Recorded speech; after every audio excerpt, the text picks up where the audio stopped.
Filming gets more awkward and awkward, but it does get better, that I can say. Okay, it's been a while since I filmed a full video, and I know that, but if you clicked on this video, it means that you feel called to create for the Lord, and all I gotta say is that's a beautiful feeling. So we're gonna break down the strategy on how you can create for the Lord so it can be authentic. Should I be looking over here? Like, I just realized that I'm looking over here. I feel I'm looking over here because I can see myself over here, so I'm probably gonna switch from here to here. It doesn't matter. But we are going to be doing this Google slide that I created specifically for faith-led women who feel called to create for the Lord. So let's get into it. Part 1 is the divine foundation, which is aligning your creative heart with the creator of the universe. So we get into why do we create for the Lord. We have kingdom stewardship and digital discipleship. Your unique creative gifts, your voice, and perspective are divine assets that were given to you by God. Did the lining just...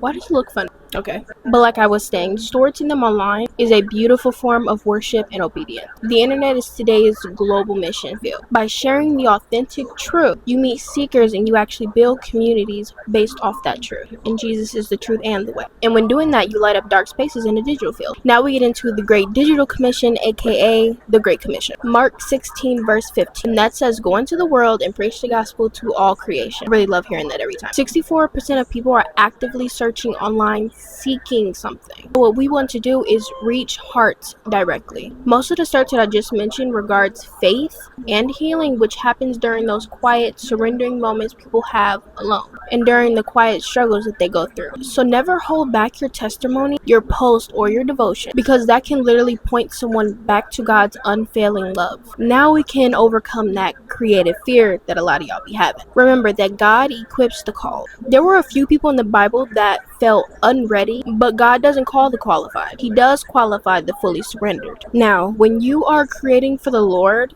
you need to focus on obedience, not views. I see a lot of people that get caught up in the views, the likes, the shares. Do not get caught up in that. Success in the kingdom is measured by faithfulness, not the algorithm. When you start creating content for God, make sure your focus stays on God and let Him handle your reach and your expansion. Now we get to finding your niche. This takes people a really long time, but once you find your niche, it's worth it. If your niche is more scriptural and devotional, you want to focus on verses, deep biblical reflections. If you are more into faith-led lifestyle, you need to incorporate faith into everyday living spaces. You'll be defining your strategy, structuring your creative mission with clarity and focus. Keep Christ at the center. Every piece of beautiful content that you create should point directly back to Him, not to build your personal brand, but to glorify His kingdom. When your heart is focused on building His house, He will direct your creative path, and He will make sure your voice is authentic, pure, and grounded in truth. Now we get into the known blueprint. Keep focused, notice needs, and offer Christ. Stick to your divine calling without trying to reach